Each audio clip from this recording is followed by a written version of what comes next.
Bonjour, je suis contente de vous retrouver encore aujourd'hui dans cette nouvelle vidéo où je vais partager avec vous mon expérience. Ça fait 10 ans, sinon plus de 10 ans je dirais. J'ai commencé dans l'informel et après j'ai formalisé les choses, donc ça va faire plus de 10 ans que je suis entrepreneuse. Et ici je voudrais partager avec vous quelques stratégies que j'ai mis en ligne et que je continue justement à expérimenter pour voilà, avoir des résultats probants et pourquoi pas efficaces. Je suis Mélisande Mougani, coach en développement personnel et formatrice. Alors, qu'est-ce que je veux partager avec vous aujourd'hui? C'est le comment faire justement du travail en équipe un levier de performance. Je commencerai ici déjà par vous dire que le travail en équipe offre de véritables opportunités de développement à une entreprise ainsi qu'à chaque membre justement de l'entreprise. Alors, c'est quoi un véritable travail en équipe? Le travail en équipe peut être considéré comme la collaboration d'un groupe d'individus partageant les mêmes valeurs et des objectifs similaires. Ces personnes sont amenées à collaborer sur un projet donné pour le faire aboutir. Le travail en équipe est généralement mené par un manager. Ça, voilà, c'est pour vraiment qu'il y ait une cohérence. Mais ce dernier, c'est-à-dire le manager, doit assurer également la performance collective au profit de l'entreprise et aussi au profit de chaque membre de son équipe. Il est à savoir qu'il est tout à fait possible de travailler seul. Cependant, au bout d'un certain temps, le professionnel se fait vite rattraper par ses propres limites.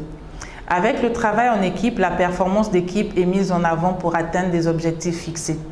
Quelle alors est la démarche à adopter pour mettre en avant le travail d'équipe? Le travail d'équipe ne doit vraiment pas être pris à la légère dans la mesure où il représente des enjeux importants pour le développement d'une entreprise.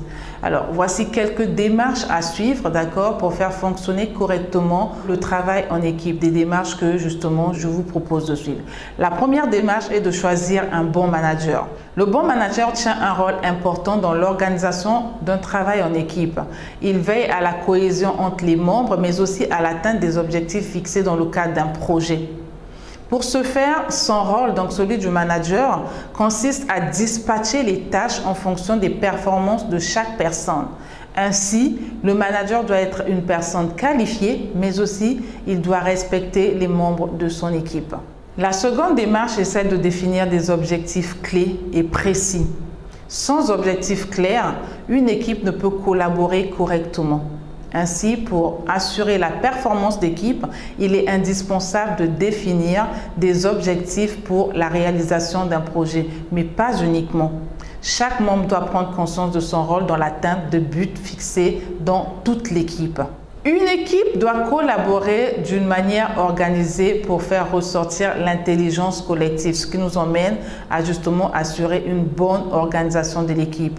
Et pour ce faire, les instants d'échange et de partage sont à privilégier à travers des rencontres ou encore des team building.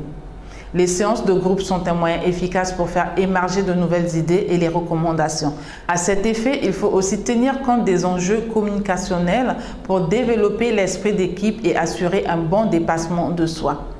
Également, savoir dissocier réflexion et décision. C'est clair qu'il est parfois difficile de décider en équipe après avoir fait émerger de nombreuses réflexions. Cependant, pour exploiter l'intelligence collective, il est possible de dissocier les deux actions, c'est-à-dire la réflexion et la décision. La phase de réflexion vous aidera à chercher des solutions et avancer des idées. Et cette phase peut se faire en équipe.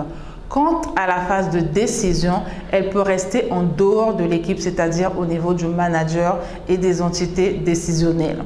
Il existe bien évidemment d'autres clés pour faire du travail d'équipe un bon levier de performance, mais notez bien ici que le travail en équipe repose sur d'autres socles pour être un véritable levier de performance. Je prendrai l'exemple ici du développement des compétences pour dynamiser chaque membre. Également, le fait de forger l'esprit d'équipe à travers les échanges, la communication et la mise en confiance. Également, communiquer activement entre les membres pour assurer la performance collective. Donc, voilà ce que j'avais à vous partager dans cette vidéo. J'espère qu'elle va vous aider à pouvoir trouver vraiment une cohérence et un équilibre dans le travail avec vos équipes. Je vous souhaite de trouver un équilibre dans le management, d'accord, de vos équipes, de vos projets.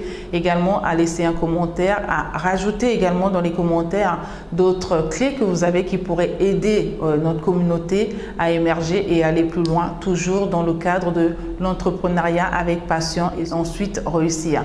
Je vous dis à très bientôt. N'oubliez pas de vous abonner, de partager la vidéo, d'accord, d'activer la cloche de notification pour être informé de tout le contenu qui sera posté au fur et à mesure. D'ici là, je vous souhaite une agréable journée. Soyez bénis chez vous et je vous dis à très bientôt pour une prochaine vidéo. Au revoir.